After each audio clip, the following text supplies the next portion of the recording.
नमस्कार, न्यूज के इकलौते फैमिली शो न्यूज की पाठशाला में आप सभी का बहुत स्वागत। मैं हूं सुशांत सिन्हा। ये वो पाठशाला जहां सबकी क्लास लगती है। और सबसे पहले आपको बता दूं कि आज पाठशाला में क्या क्या है और कौन कौन सी क्लास लगने जा रही है। नरेंद्र मोदी के विरोध में राहुल बांटने को तैयार। उधर योगी का ऐलान, हिंदू बटेगा तो कटेगा। आज इस पर बात होगी। जाति का कार्ड खेलते राहुल गांधी का वो सच जो आपको पता नहीं होगा, आज वो सच बताऊंगा।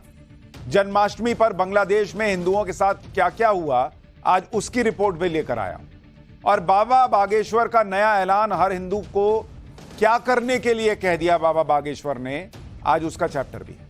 इसके अलावा कोलकाता रेप मर्डर कांड पर बड़ा खुलासा, हैरान कर देने वाला नया वीडियो आ गया है। सीबीआई ने पॉलीग्राफ टेस्ट किया, आरोपी और प्रिंसिपल ने कौन कौन से राज उगले, आज इसका चैप्टर भी है। और मोदी के गुजरात में ऐसा क्या हुआ कि लगभग पूरा राज्य हाई अलर्ट पर है। गुजरात से लेकर राजस्थान तक बीजेपी की सरकार के लिए वो चुनौती जो खत्म नहीं हो रही, आज उसका चैप्टर। और चीन ने लैब में इंसान बना दिया, अब ये कमाल करेगा या नया संकट आने वाला है, इसका चैप्टर भी खोलूंगा। लेकिन और अब शुरू करते हैं पाठशाला की पहली क्लास। मोदी विरोध में राहुल बांटने के लिए तैयार। उधर योगी का ऐलान, हिंदू बटेगा तो कटेगा। जाति का कार्ड खेलते राहुल गांधी का वो सच जो आपको अब तक नहीं पता होगा। जन्माष्टमी पर बांग्लादेश में हिंदुओं के साथ क्या क्या हुआ, और बाबा बागेश्वर का नया ऐलान, हर हिंदू से क्या करने को कह दिया। सबसे पहले इसका चैप्टर।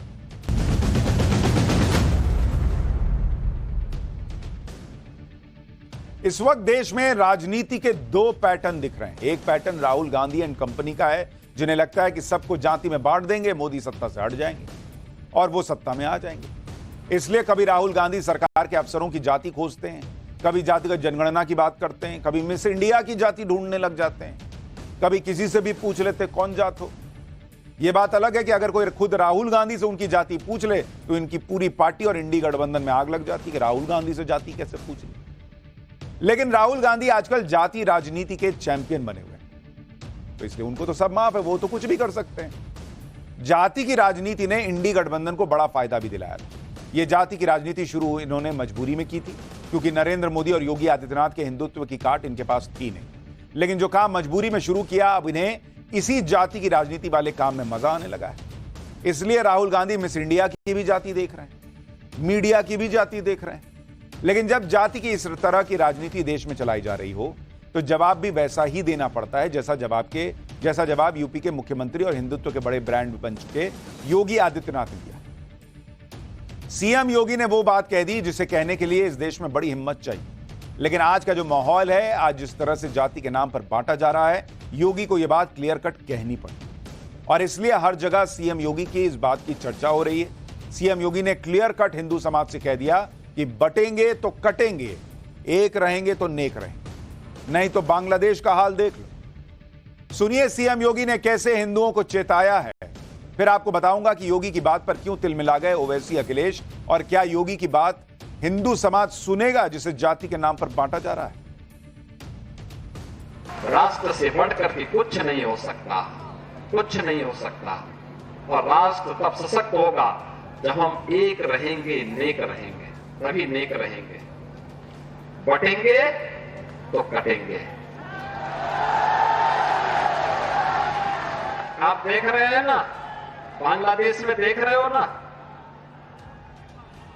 तो वो गलतियां यहां नहीं होनी चाहिए। बटेंगे तो कटेंगे, एक रहेंगे तो नेक रहेंगे, सुरक्षित रहेंगे और समृद्धि की पराकाष्ठा को पहुंचेंगे। हमें विकसित भारत की संकल्पना को साकार करने के लिए कार्य करना है। योगी की बात कड़वी है लेकिन खरी बात। बटेंगे तो कटेंगे, सीधा मतलब यही है कि जुड़ेंगे तो बचेंगे, नहीं तो वही होगा जो बांग्लादेश में। बांग्लादेश में क्या हुआ? बांग्लादेश में कट्टरपंथियों का राज आया तो हिंदू खतरे में। बांग्लादेश में कभी 22% हिंदू थे, आज सिर्फ 8% हिंदू बचे। जो 8% हिंदू बचे हैं वो भी कट्टरपंथियों के खौफ में जी रहे हैं। हिंदू समाज एक होगा तो कट्टरपंथी हावी नहीं होंगे और फिर वैसा कोई कुछ नहीं कर पाएगा जैसा बांग्लादेश में होता है। योगी की बातों को का सीधा मतलब यही है। लेकिन योगी की यह खरी बात ओवैसी और अखिलेश जैसे नेताओं को चुभ गई। इनमें ओवैसी मुस्लिम पॉलिटिक्स करते हैं तो अखिलेश पीडीए वाली राजनीति करते हैं, और ऐसी राजनीति करने वाले नेताओं को योगी की बातें चुभनी है। एक बार सुनिए अखिलेश और ओवैसी ने क्या कहा इस बात पर, फिर बताता हूं कि योगी आदित्यनाथ के बयान से इंडी गठबंधन में खलबली क्यों मची। वो बीजेपी को कह रहे हैं कि बटेंगे तो कटेंगे, तो ये इनका इनसिक्योरिटी है, उनकी अनपॉपुलैरिटी है उत्तर प्रदेश में। और फिर वो भूल गए कि जब देश की अखंडता की बात कर रहे हैं तो जो डिफेंस की ज़मीन थी उन्होंने इंडस्ट्रियलिस्ट को दे दिया वहाँ पर। तो ये सब इनका रिकॉर्ड रहा है, तो इसलिए वो बौखलाहट का शिकार होकर अपनी हस्बे आदत सिर्फ मुसलमानों को निशाना बना रहे हैं अपनी हेट स्पीच के जरिए। वो प्रधानमंत्री बनना चाहते हैं, कम से कम प्रधानमंत्री का रोल उन्हें नहीं प्ले करना चाहिए। ये काम प्रधानमंत्री जी का है, भारत सरकार का है कि दुनिया में किस देश के साथ कैसे संबंध रखना है। ये पहली बार नहीं मुख्यमंत्री जी कर रहे हैं, मुख्यमंत्री जी पहले भी कह चुके हैं। मुझे उम्मीद है कि दिल्ली वाले इन्हें समझाएंगे कि दिल्ली वाले फैसलों पर वो हस्तक्षेप न करें। योगी आदित्यनाथ के बयान से यूपी की पॉलिटिक्स में भयानक हलचल मची। अखिलेश यादव तो यहां तक कह रहे हैं कि योगी आदित्यनाथ भय फैला रहे हैं। अखिलेश यादव ने सोशल मीडिया पोस्ट में कहा कि जिम्मेदार लोगों का काम भय से बचाना होता है, भय फैलाना नहीं। अगर ये किसी के व्यक्तिगत विचार हैं तो गलत है, और अगर उनके दल के हैं तो और भी ज्यादा गलत। भाजपा राज में बने भय के इस वातावरण में क्या डबल इंजन कहीं दुबक कर जा बैठा है? निंदनीय बयान। बांग्लादेश पर जिस मुखरता से योगी आदित्यनाथ बयान दे रहे हैं उससे इंडी गठबंधन को परेशानी हो रही है, क्योंकि अगर योगी आदित्यनाथ की बातें हिंदू समाज समझ गया तो फिर इंडी गठबंधन की पूरी मेहनत ही बेकार हो जाएगी। राहुल गांधी के प्रधानमंत्री बनने का सपना टूट जाएगा, क्योंकि इंडी गठबंधन हर कीमत पर जाति की राजनीति चाहता है। इंडी गठबंधन यही चाहता है कि सब जातियों में बटे रहें, जिससे बीजेपी के हिंदुत्व को कमजोर किया जा सके। यही वजह है कि राहुल गांधी बार बार जातिगत जनगणना का जिक्र कर रहे हैं, और इसे लेकर राहुल गांधी का डेस्परेशन इस लेवल तक पहुंच गया है कि उन्होंने एक प्राइवेट एजेंसी के सर्वे के नतीजों के आधार पर कह दिया कि मोदी जी, अगर आप जातिगत जनगणना को रोकने के बारे में सोच रहे हैं तो आप सपना देख रहे हैं, कोई शक्ति अब इसे रोक नहीं सकती। हिंदुस्तान का ऑर्डर आ चुका है, जल्दी ही 90% भारतीय जाति जनगणना का समर्थन और मांग करेंगे। ऑर्डर अभी लागू कीजिए या आप अगले प्रधानमंत्री को यह करते हुए देखें। साफ है कि राहुल गांधी को यह लग रहा है कि जातिगत जनगणना ही वो मुद्दा है जो पीएम मोदी को कुर्सी से हटाकर उन्हें प्रधानमंत्री की कुर्सी तक पहुंचा सकता। शायद इसलिए वो हर चीज को अब जातिगत जनगणना से जोड़ रहे हैं। यहां तक कि राहुल गांधी ने मिस इंडिया कॉन्टेस्ट को भी इससे जोड़ दिया। कहा कि उन्होंने मिस इंडिया की लिस्ट चेक कराई है, इसमें कोई दलित, आदिवासी या ओबीसी महिला नहीं थी। राहुल गांधी का अजीबोगरीब बयान सुनिए, फिर आपको बताऊंगा कि जातिगत जनगणना पर राहुल गांधी कैसे फंस सकते हैं। और 90% आपकी आबादी है। अब अगर आपकी 10% होती तो कोई कह सकता हाँ भैया 10% आबादी है, ठीक है, पर 90% आबादी आपके बिना देश नहीं चल सकता। और फिर मीडिया में आपको दिखेगा भैया, एक पहले क्या होगा, वो बॉलीवुड की बात करेंगे, वहां पे डांस गाना दिखेगा, उसमें भी आपको कोई 90% का नहीं मिलने वाला, कोई नहीं मिलेगा। मैंने चेक किया भाई, मैंने लिस्ट निकाली है, मैंने भैया मिस इंडिया की लिस्ट निकाली है, तो मैंने लिस्ट निकाली मिस इंडिया की। मैंने कहा भैया इसमें तो होगा, मतलब एक दलित महिला तो होगी, एक आदिवासी महिला तो होगी ना, ना दलित है, ना आदिवासी, ना ओबीसी, कोई नहीं। ये वो राहुल गांधी हैं जो ना तो खुद दलित हैं, ना ओबीसी हैं, ना आदिवासी, और पूरी कांग्रेस पार्टी गांधी परिवार के हिसाब से चलती है। तो अगर इतना आदिवासी, दलित, पिछड़ों के लिए करने का शौक है तो गांधी परिवार जो है वो पूरी कांग्रेस पार्टी की जिम्मेदारी दे देता किसी को, दलित को, आदिवासी को, पिछड़े। ये राहुल गांधी जो बड़ी बड़ी बातें कर रहे हैं, इनकी खुद की कोर टीम में कितने दलित, आदिवासी?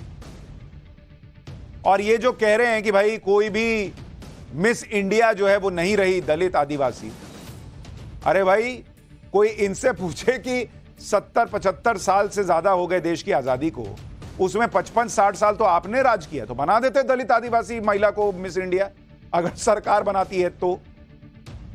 राहुल गांधी की बातें समझ से बाहर होने लगी। अब क्या ब्यूटी कॉन्टेस्ट भी जाति देखकर होगा क्या? क्या किसी ने ऐश्वर्या राय की जाति पूछी थी जब वो मिस वर्ल्ड बनी थी, या किसी ने सुष्मिता सेन की जाति पूछी थी जब वो मिस यूनिवर्स बनी थी? भारत से यही दो पहले और बड़े चेहरे थे जिनका नाम वर्ल्ड लेवल पर हुआ, जब इन्होंने इंटरनेशनल लेवल का ब्यूटी कॉन्टेस्ट जीता।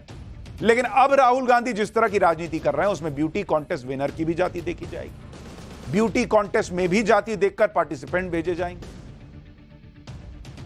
मतलब राहुल गांधी का लॉजिक क्या है, ये आपको समझने के लिए भी आपको अपने अंदर के लॉजिक को मारना पड़ेगा, क्योंकि वो लॉजिक के लेवल पे आता ही नहीं। उनकी बातों से ऐसा लग रहा है कि उनका बस चलता तो बॉलीवुड ओलंपिक क्रिकेट टीम में आरक्षण लागू कर देते। सोचिए अगर ऐसा हो जाए तो क्या हुआ। आप क्रिकेट का उदाहरण देखिए, हाल ही में इंडिया ने T20 वर्ल्ड कप जीता और इसके बाद रोहित शर्मा और विराट कोहली ने रिटायरमेंट ले लिया।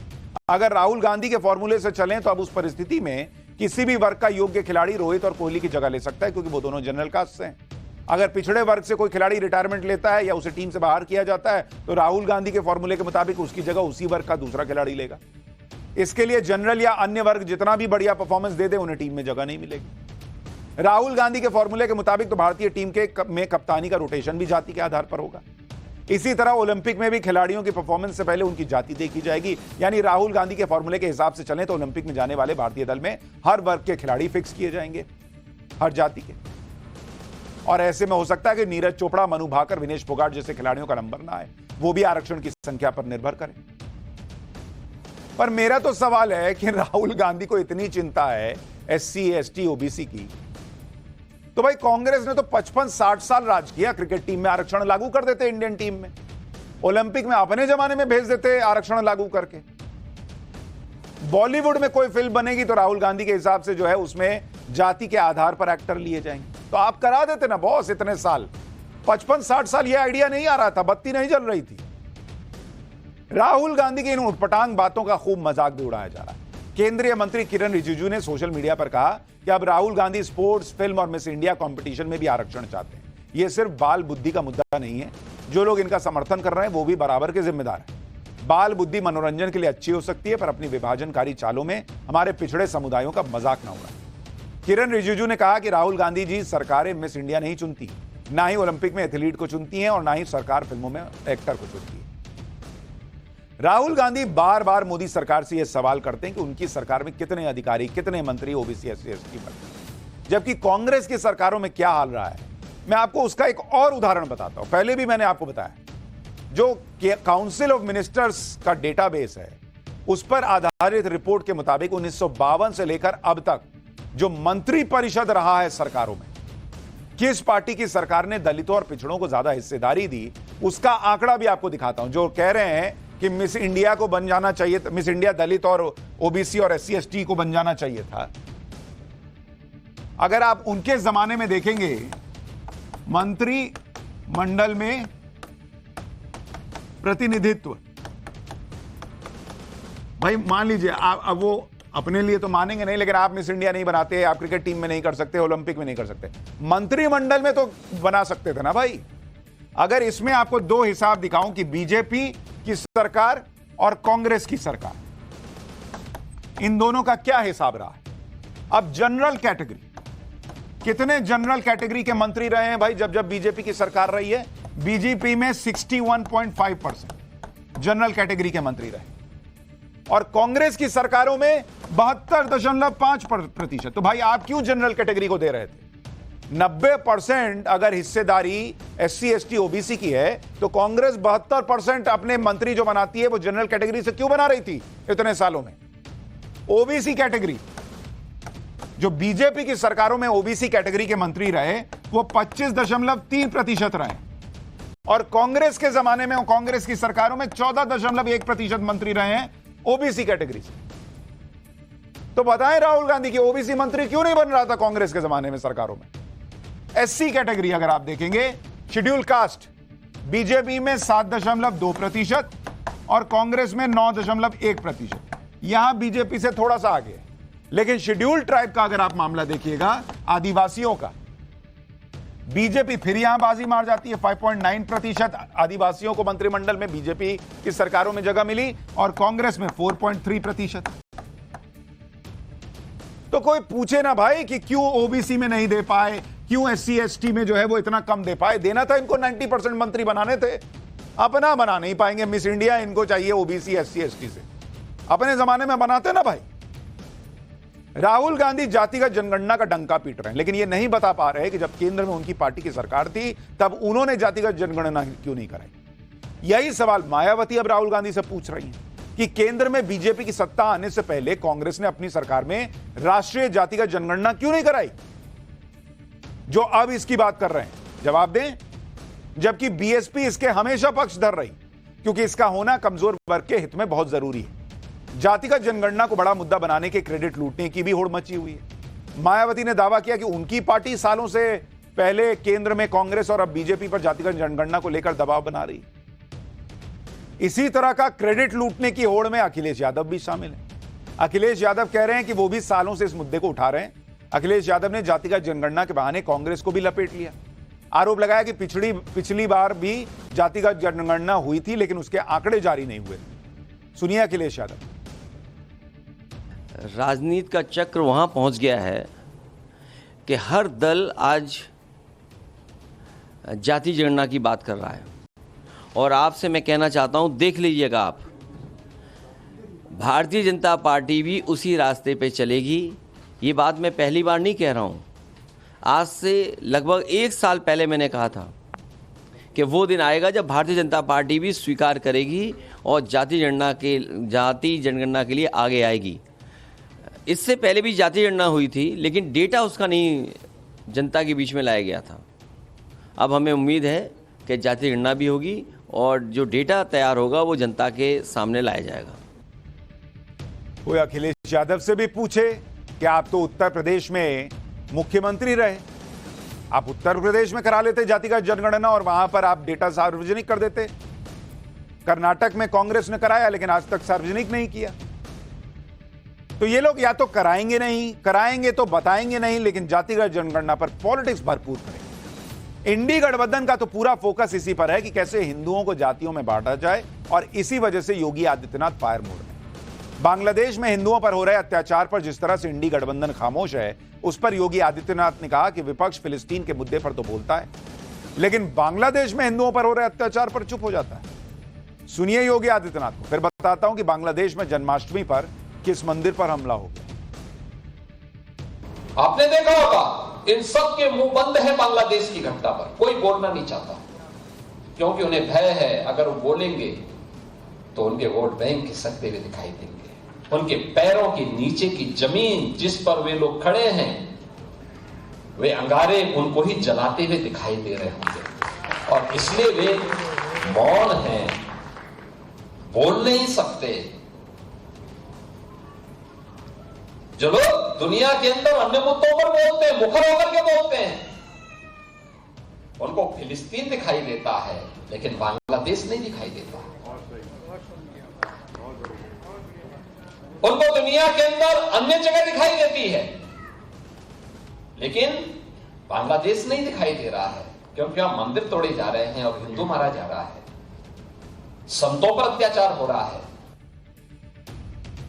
विपक्ष जिस तरह से जाति की भयंकर राजनीति कर रहा है, हर बात को जाति से जोड़ रहा है, उसके जवाब में बीजेपी भी आक्रामक। अगर योगी कह रहे हैं कि बटेंगे तो कटेंगे, तो एमपी के सीएम मोहन यादव कह रहे हैं कि देश में रहना है तो रामकृष्ण कहना है। क्लियर मैसेज है कि जितना जाति की राजनीति को पंप किया जाएगा, उतनी ही हिंदुत्व की राजनीति मुखर होगी। एक बार सुनिए एमपी के सीएम को। रहीम, रसखान यहां की माटी में अपने आप को जोड़ करके चले, तो आज सदियों से उनका हम स्मरण करते हैं।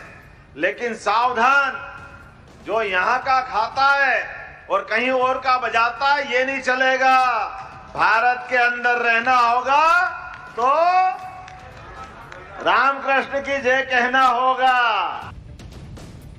देश में साधु संत भी मानते हैं कि जाति के नाम पर हिंदू समाज कमजोर होगा, इसलिए उनकी तरफ से भी हिंदुओं को एकजुट करने की बात कही जा रही है। बाबा बागेश्वर ने भी देश के हिंदुओं से नई अपील की। बाबा बागेश्वर ने कहा कि सभी हिंदू अपने नाम से पहले हिंदू जरूर लगाएं। अभी सभी लोग अपने नाम के आगे जाति लगाते हैं। अगर नाम के पहले हिंदू लगाएंगे तो अन्य देशों से आने वाले लोग हमें हिंदू के नाम से जानेंगे। बाबा बागेश्वर ने कहा कि भारत में जात पात का संकट बहुत ज्यादा बढ़ गया, हालात करो या मरो जैसे हो गए, इसलिए भारत को भव्य बनाने के लिए भारत से जात पात खत्म करना होगा। बागेश्वर बाबा ने आगे ये भी कहा कि हम ये चाहते हैं कि जब भी कोई विदेशी भारत आए तो वो हिंदू से मिले, इसलिए किसी जाति से न मिले। इसलिए नाम के आगे हिंदू लगाना जरूरी हो गया। बांग्लादेश में हिंदुओं को लगातार टारगेट किया जा रहा है। जन्माष्टमी के मौके पर भी बांग्लादेश के पंचगढ़ जिले में मंदिर को टारगेट किया गया। बांग्लादेश के महामिलन मंदिर में अज्ञात लोगों ने हमला कर दिया, मंदिर की मूर्तियां तोड़ दी, दान पेटी को लूट लिया। बांग्लादेश में हिंदुओं पर हो रहे हमले को लेकर प्रधानमंत्री मोदी भी चिंता जता चुके हैं। भारत की तरफ से बांग्लादेश पर लगातार दबाव बनाया जा रहा है। जन्माष्टमी के मौके पर भी बांग्लादेश के हिंदू नेताओं ने सरकार के मुखिया मोहम्मद यूनुस से मुलाकात की। मीटिंग में हिंदुओं पर हमले, उनकी जमीन छीने जाने का मुद्दा उठाया। मोहम्मद यूनुस ने सबको सुरक्षा का आश्वासन दिया और कहा कि हर बांग्लादेशी उनका परिवार है, हर हाल में रक्षा की जाएगी। अरे कब कीजिएगा? बार बार यही बोलते हैं रक्षा करेंगे करेंगे कब? मोहम्मद यूनुस ने कहा कि वो ऐसा बांग्लादेश बनाना चाहते हैं जहां किसी भी मंदिर को सुरक्षा की जरूरत ना पड़े। जब तक आप बनाइएगा सारे मंदिर टूट जाएंगे, उसके बाद सुरक्षा की जरूरत वैसे ही नहीं पड़ेगी। बांग्लादेश में जिस तरह से हिंदू खतरे में है, जिस तरह से वहां कट्टरपंथियों ने डर का माहौल बना दिया है, वो खतरा भारत में भी ना आए, इसलिए बांग्लादेश की बात भारत में हो रही है। और कहा जा रहा है कि हिंदू समाज को एकजुट होना होगा, जात पात की राजनीति को हावी नहीं होने देना। सीएम योगी ने यह मैसेज देने के लिए जन्माष्टमी का दिन भी चुना।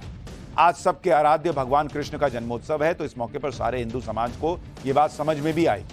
कृष्ण जन्मोत्सव पर आज पूरे देश में धूमधाम है, भक्ति का भाव हर जगह दिख रहा है। तो एक खास तस्वीर भी आपको दिखाता हूं। श्री कृष्ण के प्रति भक्ति का भाव मथुरा, वृंदावन, गोकुल में मशहूर कवि कुमार विश्वास मिट्टी में लौटने लगे। कुमार विश्वास रमण रेती आश्रम पहुंचे थे और रमण रेती की मिट्टी में पले बढ़े भगवान कृष्ण की जमीन पर कुमार विश्वास भी कृष्ण भक्ति में डूबे हुए नजर आए। कुमार विश्वास ने वहां पर जन्माष्टमी के मौके पर क्या कहा, एक बार सुनवा। अधर्मी की छाती पे फिर नाच मोहन, अधर्मी की छाती पे फिर नाच मोहन, वो फन पे जो नाचा था तू ताता थैया, कन्हैया कन्हैया।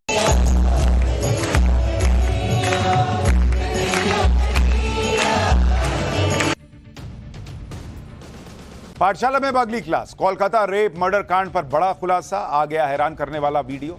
सीबीआई ने पॉलीग्राफ टेस्ट किया तो आरोपी और प्रिंसिपल ने कौन से राज उगले, अब इसका जानिए।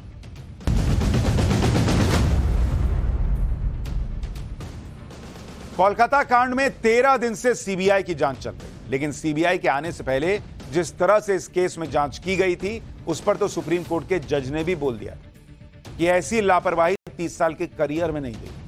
जबकि ममता बनर्जी तो कोलकाता पुलिस की पीठ थपथपा रही है कि पुलिस ने 24 घंटे में आरोपी को गिरफ्तार कर लिया। लेकिन उससे यह फैक्ट नहीं बदल सकता कि इस केस में लापरवाही हुई, और लापरवाही की तस्वीर भी अब सामने आ गई। कोलकाता के आरजी कर मेडिकल कॉलेज में 8 और 9 अगस्त की रात को ट्रेनी डॉक्टर का रेप और मर्डर हुआ। घटना मेडिकल कॉलेज के सेमिनार हॉल में हुई, यानी सेमिनार हॉल क्राइम सीन था और उसे फौरन सिक्योर करना चाहिए। लेकिन सेमिनार हॉल में जो लापरवाही बरती गई, उसकी तस्वीरें आप देखिए। यह वीडियो 9 अगस्त का बताया जा रहा है। जगह आरजी कर मेडिकल कॉलेज का सेमिनार हॉल, जहां ट्रेनी डॉक्टर का रेप और मर्डर हुआ। इस वीडियो में दर्जनों लोग सेमिनार हॉल के अंदर दिख रहे हैं। इसमें आरजी कर मेडिकल कॉलेज के पूर्व प्रिंसिपल संदीप घोष भी नजर आ रहे हैं। वीडियो में पुलिस भी दिख रही है। सवाल यह है कि आखिर घटना के फौरन बाद इतने सारे लोग क्राइम सीन पर कैसे पहुंच गए? क्या इससे वहां मौजूद सबूत टेम्पर नहीं हुए? क्या इसीलिए सीबीआई कोर्ट में खड़े होकर कह रही कि हम तो 5 दिन बाद गए, तब तक तो वहां पर पूरा क्राइम सीन कॉम्प्रोमाइज हो चुका था? क्राइम सीन बहुत महत्वपूर्ण जगह होती है और एक एक चीज वहां एविडेंस हो सकती है। अब सवाल उठ रहे हैं कि इतने लोगों के सेमिनार हॉल पहुंचने से न जाने कितने एविडेंस तो खत्म हो गए, न जाने कितने मार्क्स मिट गए होंगे। क्या इसी तरह की लापरवाही की वजह से सुप्रीम कोर्ट ने फटकार लगाई थी? और क्या यह लापरवाही हुई है तो सीबीआई भी गुनहगारों तक पहुंच पाएगी या नहीं? यह वीडियो सामने आया तो कोलकाता पुलिस ने इस पर सफाई दी। कोलकाता पुलिस ने यह नहीं कहा कि यह वीडियो सेमिनार हॉल का नहीं है, बल्कि सफाई में क्या कहा कि जहां बॉडी मिली उस इलाके को कॉर्डन ऑफ किया था, वहां सिर्फ आधिकारिक लोग ही जा सकते थे, वहां पर सबूत के साथ छेड़छाड़ नहीं। जांच के लिए कुछ लोग वहां पर मौजूद थे। यानी कोलकाता पुलिस यह मान रही है कि सेमिनार हॉल का वीडियो जो सामने आया है वो सही है। साथ ही पुलिस यह कह रही है कि इस दौरान किसी भी तरह से एविडेंस से छिड़कानी नहीं, मतलब जहां पर डेड बॉडी मिली होगी उतना एरिया इन्होंने सिक्योर कर दिया। आपको कैसे पता कि उतना ही एरिया में सबूत है, आसपास कहीं नहीं है? सुनिए कोलकाता पुलिस क्या कह रही है, फिर बताऊंगा कि इस मामले में जो पॉलीग्राफ टेस्ट हुए हैं वो कितने लोगों के हुए हैं और उसमें क्या निकल कर आने की बात होती है। कि जो सेमिनार हॉल था वो 51 फीट बाय 32 फीट का है और उसके अंदर जहां पे बॉडी थी वहां से लेके 40 फीट तक पूरा पुलिस का कॉर्डन ऑफ किया गया था। उस कॉर्डन के अंदर फैमिली, इन्वेस्टिगेटिंग ऑफिसर, फॉरेंसिक और फोटोग्राफी वीडियोग्राफी जो कर रहे थे उनके अलावा किसी भी व्यक्ति का प्रवेश वहां पे संभव हो ही नहीं सकता, ये हुआ भी नहीं है। जो 40 फीट है उसके बाहर का जो 11 फीट है उसमें काफी लोग बैठे थे। इस वीडियो में जितने सुरक्षाकर्मी दिख रहे हैं उन सभी के बयान सीबीआई ने दर्ज किए। सीबीआई ये पता कर रही है कि इतने लोग सेमिनार हॉल में करने क्या गए थे। यह वीडियो तो कोलकाता केस की जांच में हुई लापरवाही को दिखाने की बात कर रहा है। हालांकि अब जांच सीबीआई कर रही है और सीबीआई ने इस केस से जुड़े 7 लोगों के पॉलीग्राफ टेस्ट कराए। पॉलीग्राफ टेस्ट, जिसे लाई डिटेक्टर टेस्ट भी कहते हैं, उसमें क्या खुलासा हुआ वो आगे बताऊंगा, लेकिन पहले यह देखिए कि जिन लोगों का पॉलीग्राफ टेस्ट हुआ वो हैं कौन कौन। इस पूरे मामले में संजय रॉय, जो रेप मर्डर का मुख्य आरोपी है, उसका पॉलीग्राफ टेस्ट हुआ है। सौरभ, जो मुख्य आरोपी संजय का दोस्त है, उसका पॉलीग्राफ टेस्ट हुआ। संदीप घोष, जो आरजीकर मेडिकल कॉलेज के पूर्व प्रिंसिपल हैं, उनका पॉलीग्राफ टेस्ट हुआ है। आरजीकर के 2 मेडिकल स्टूडेंट, दोनों ने घटना वाली रात पीड़िता के साथ डिनर किया था। आरजीकर मेडिकल कॉलेज का हाउस स्टाफ गुलाम, जो घटना वाली रात 2:45 पर तीसरे फ्लोर पर गया था, यहीं पर सेमिनार हॉल है। और आरजीकर मेडिकल कॉलेज का इंटर्न शुभदीप, जिसने घटना वाली रात पीड़िता से बात की थी। इन सारे लोगों के पॉलीग्राफ टेस्ट हो चुके हैं। आरजीकर मेडिकल कॉलेज के 4 लोग, जिसमें से 2 डॉक्टर, एक हाउस स्टाफ और एक इंटर्न शामिल है। इन सभी के बयान एक जैसे नहीं थे, कहा जा रहा है। अलग अलग बातें ये बता रहे थे, इसीलिए इनका पॉलीग्राफ टेस्ट किया। पॉलीग्राफ टेस्ट को कुछ लोग नार्को टेस्ट भी समझ लेते, जबकि दोनों अलग अलग टेस्ट हैं। पॉलीग्राफ टेस्ट में मशीन लगाकर सवाल पूछे जाते हैं और इस दौरान 3 तरह से सवाल किए जाते हैं: रेलेवेंट, इररिलेवेंट और कंट्रोल क्वेश्चंस। अब जैसे संजय रॉय से क्या सवाल पूछे गए ये आपको बता दूं। संजय रॉय से पूछा गया क्या आपका नाम संजय रॉय है, तो वहां पे मशीन जो है वो बताएगी हार्ट बीट कितनी है, क्या सांस तेज तो नहीं हुई, बीपी तो नहीं बढ़ा, मतलब पता चलता कि बॉडी में कोई रिएक्शन तो नहीं हो रहा। फिर पूछा कि क्या आप कोलकाता में रहते हैं, क्या वारदात वाले दिन आप अस्पताल में थे, क्या आपको मोटरसाइकिल चलानी आती है, क्या आपने पीड़िता का रेप किया, क्या आपने पीड़िता का कत्ल किया, क्या आपने कभी झूठ बोला है, क्या टमाटर का रंग लाल होता है, क्या आप पीड़िता को जानते थे, क्या कत्ल में आपके साथ कोई और भी शामिल था, क्या कत्ल करने के बाद आप अस्पताल से भाग गए थे, क्या आपने पीड़िता के साथ पहले भी छेड़छाड़ की है, क्या आप पॉर्न फिल्में देखते हैं, क्या आप डॉक्टर संदीप घोष को जानते हैं, क्या कत्ल की जानकारी आपने संदीप घोष को दी थी, क्या आप पीड़िता के कत्ल से पहले रेड लाइट इलाके में गए थे, क्या आपका ब्लूटूथ सेमिनार हॉल में टूटा था, क्या इन सारे सवालों के आपने सही जवाब दिए हैं। यानी पॉलीग्राफ टेस्ट के दौरान ऐसे सवाल पूछे जाते हैं जिनके जवाब हां या नहीं में दिए जाते हैं। मोटे तौर पर सूत्रों के मुताबिक संजय रॉय ने इनमें से ज्यादातर सवालों के जवाब हां में दिए। संजय रॉय का पॉलीग्राफ टेस्ट कोलकाता की प्रेसिडेंसी करेक्शनल होम में किया गया, जो एक जेल है। संजय रॉय, जो कोलकाता रेप मर्डर कांड का मुख्य आरोपी है, उसके बारे में सूत्रों के मुताबिक अब तक की इंटरोगेशन रिपोर्ट से जो खुलासा हुआ है, उसने क्या क्या कबूल किया है वो भी आपको बताता हूं। संजय रॉय ने कबूल किया है कि उसने ट्रेनी डॉक्टर से रेप किया और उसके बाद मर्डर किया। संजय रॉय ने कबूल किया कि 8 अगस्त की रात एक दोस्त के साथ शराब पी। इसके बाद Sanjay Roy red light area गया, रास्ते में एक लड़की से छेड़छाड़ की। रेड लाइट एरिया से संजय ने अपनी गर्लफ्रेंड से वीडियो कॉल पर बात की और अश्लील तस्वीरें मंगाई। संजय ने कबूल किया कि वो करीब 4 बजे मेडिकल कॉलेज के सेमिनार हॉल पहुंचा। वहां ट्रेनी डॉक्टर सो रही थी। संजय ने ट्रेनी डॉक्टर का मुंह और गला दबाया, जिससे वो बेहोश हो गई। बेहोश ट्रेनी डॉक्टर के साथ संजय रेप करता है और फिर उसका मर्डर कर देता है। रेप और मर्डर के बाद संजय रॉय सुबह अपने दोस्त के घर जाता है और वहीं सो जाता है।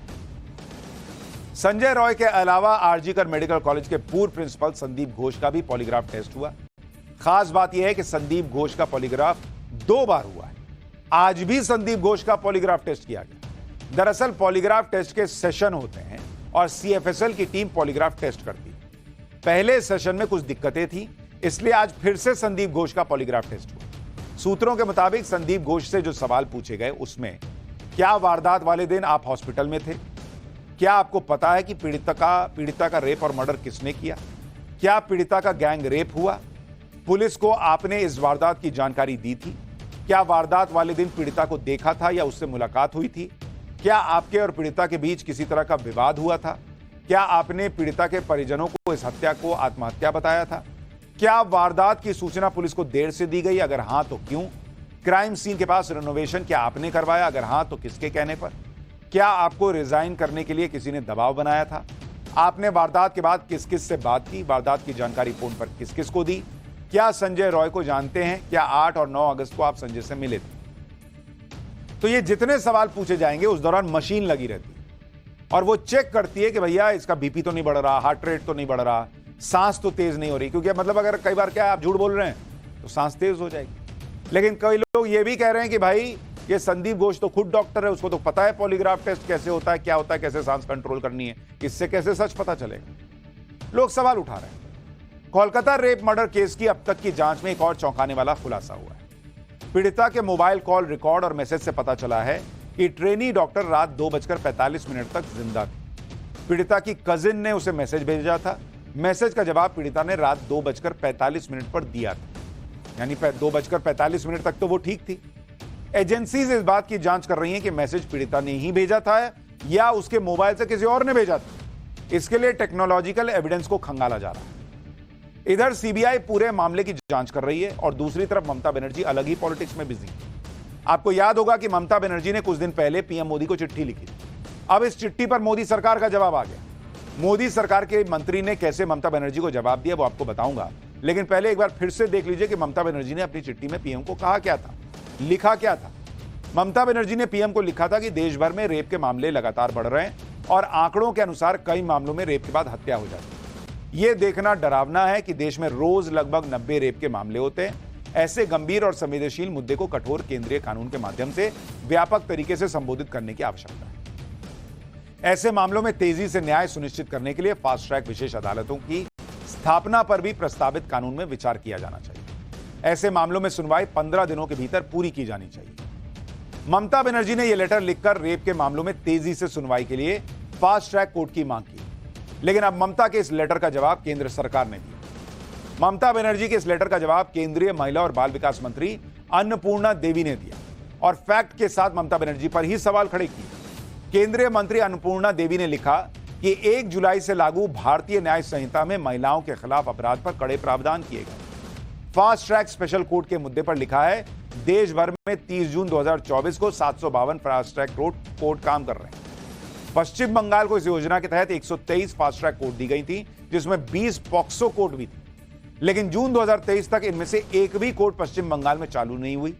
बाद में रिवाइज टारगेट के तहत बंगाल को 17 फास्ट ट्रैक कोर्ट आवंटित की गई, जिनमें 30 जून 2024 को केवल 6 पॉक्सो कोर्ट काम कर रही। यह तब है जब पश्चिम बंगाल में रेप और पॉक्सो के 48,600 मामले लंबित हैं। फिर भी राज्य सरकार ने बची हुई 11 फास्ट ट्रैक कोर्ट शुरू करने के लिए कोई कदम नहीं उठाया। महिलाओं की सुरक्षा की जिम्मेदारी राज्य सरकार की है। राज्य सरकार केंद्र सरकार की दी हुई कानूनी योजनाओं का फायदा उठाते हुए बंगाल में महिलाओं और बच्चियों की सुरक्षा सुनिश्चित करे। यानी कोलकाता रेप और मर्डर कांड के मुद्दे पर बंगाल के लोगों में नाराजगी है और ममता बनर्जी जो कह रही हैं कि फास्ट ट्रैक कोर्ट बन जाए, हमने तो आपको पहले ही दिन कहा था कि वो फास्ट ट्रैक कोर्ट मसला नहीं है। मुद्दा यह है कि यह बताया जाए कि देश में रोज 90 जो है वो रेप की घटनाएं हो रही और यह नाराजगी ममता बनर्जी की मुश्किल बढ़ा सकती है, जो पब्लिक की नाराजगी। इसलिए ममता बनर्जी केंद्र सरकार को चिट्ठी लिखकर पूरे देश में महिला सुरक्षा की बात करती हैं, लेकिन यहां भी वो खुद ही एक्सपोज हो गई, क्योंकि केंद्र सरकार की तरफ से स्वीकृत फास्ट ट्रैक कोर्ट बंगाल में वो शुरू ही नहीं करवा पा रही है। इसी से आप अंदाजा लगा सकते हैं कि महिला सुरक्षा को लेकर बंगाल सरकार कितनी गंभीर। लेकिन जब गंभीरता की बात हो रही तो अब बात अगले चैप्टर की, गंभीर समस्या की। पाठशाला में अगली क्लास, मोदी के गुजरात में ऐसा क्या हुआ कि लगभग पूरा राज्य हाई अलर्ट पर है। गुजरात से लेकर राजस्थान तक बीजेपी की सरकारों के लिए वो चुनौती जो खत्म नहीं हो रही, अब उसका चैप्टर।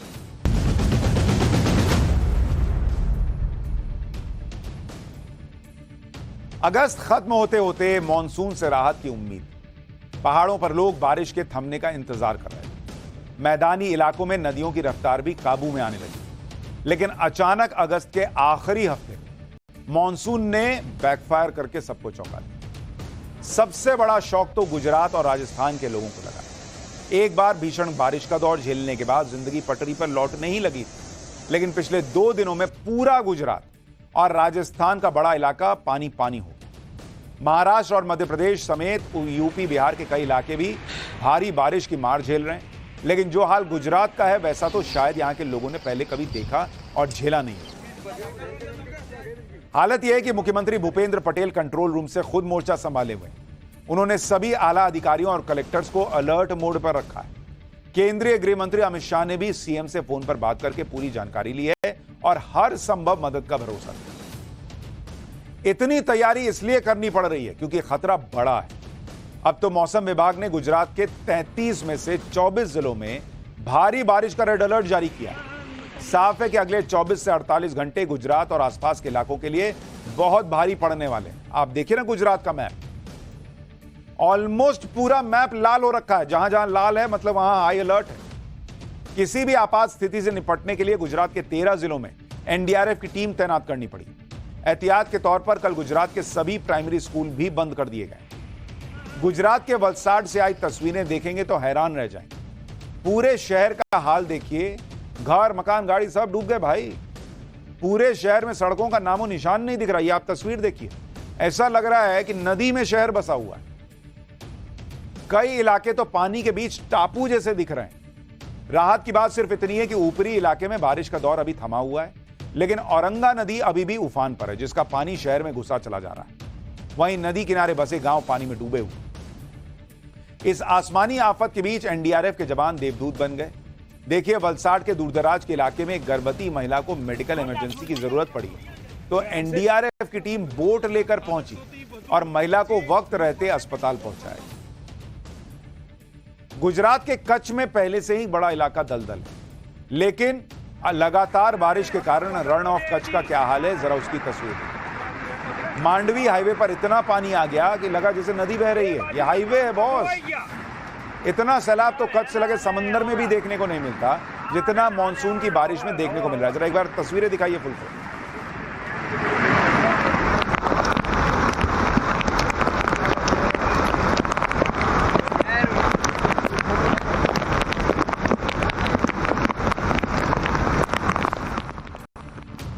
सिर्फ हाईवे ही नहीं, कच्छ शहर की सड़कों का भी हाल देखिए। बारिश के बाद इतना पानी आ गया, इतना पानी कि सड़क पर समंदर जैसा नजारा देखने को मिल रहा है। आप तस्वीर देखिए ना भाई, तस्वीर देखते जाइए। ऐसी नदी जैसे शहर के बीच से नदी बह रही है।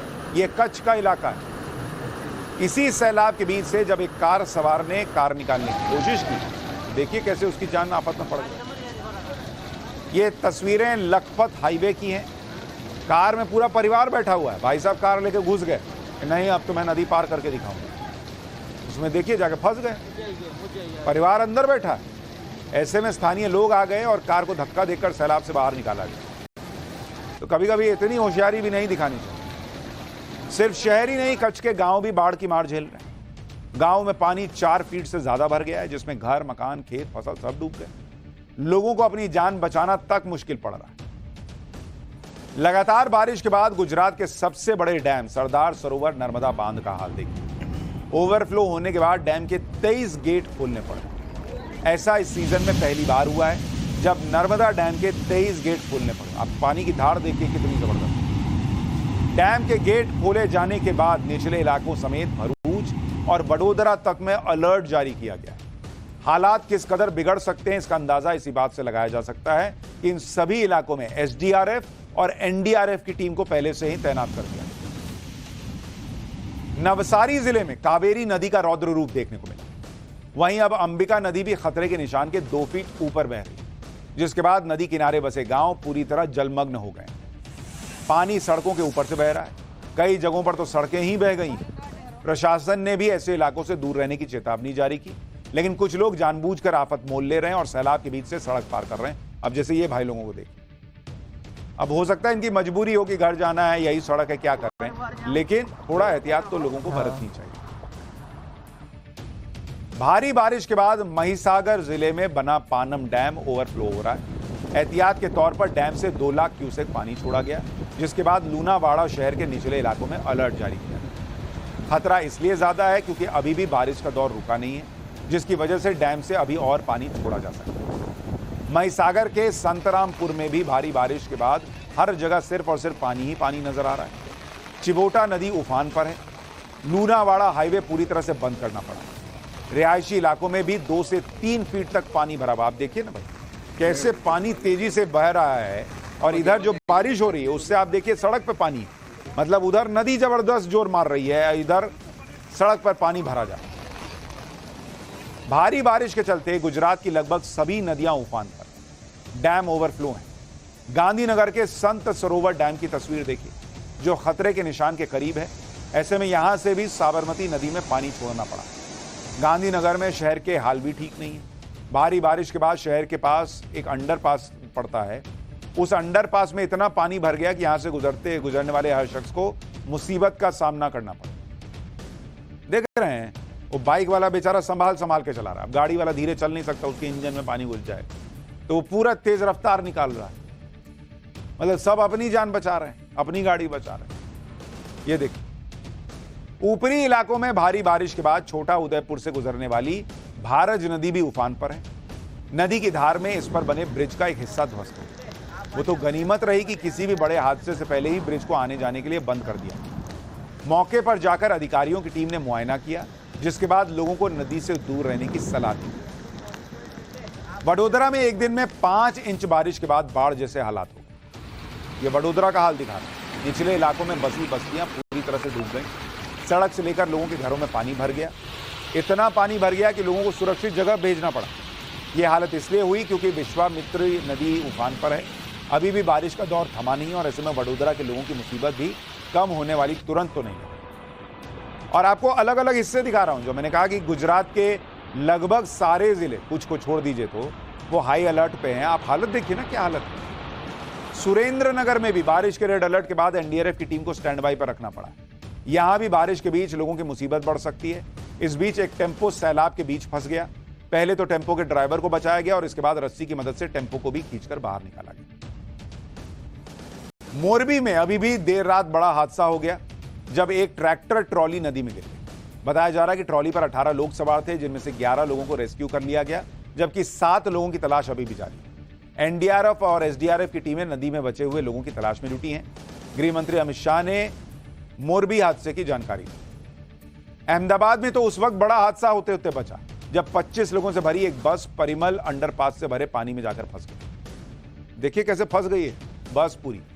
इसके बाद फायर डिपार्टमेंट की टीम मौके पर पहुंची और सभी लोगों को वहां से सुरक्षित बाहर निकाला गया। ये देखिए बस कैसे फंसी हुई। बताया जा रहा है कि हादसा सुबह 4 बजे हुआ। रात के अंधेरे में बस का ड्राइवर अंडरपास में भरे पानी का अंदाजा नहीं लगा पाया। भाई घुसता चला गया।